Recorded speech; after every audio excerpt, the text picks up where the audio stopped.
আসসালামু আলাইকুম everyone, welcome to my channel. আজকে আমি মালটার খোসা দিয়ে তৈরি করব ক্যান্ডি। এখানে আমি পরিমাণ মতো মালটা নিয়েছি। এবার মালটাগুলো খোসাটা ছাড়িয়ে নিচ্ছি।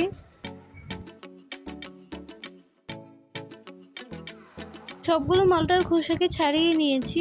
এবার চুলায় একটি পাত্র বসিয়ে মালটার খোসাগুলো দিয়ে এগুলোকে সিদ্ধ করে নিচ্ছি।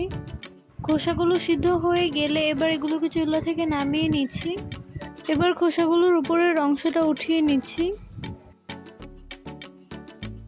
সবগুলোকে আমি এভাবে পরিষ্কার করে নিয়েছি। এবার এগুলোকে ক্যান্ডির শেপে কেটে নিচ্ছি।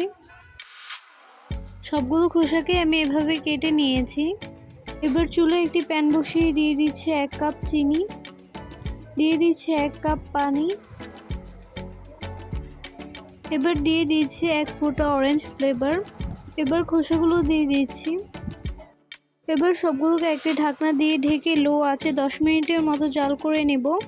10 মিনিটের মতো জাল করার কারণে ক্যান্ডিগুলো কিন্তু ভালোভাবে হয়ে গিয়েছে আর পানিটাও কিন্তু শুকিয়ে গিয়েছে।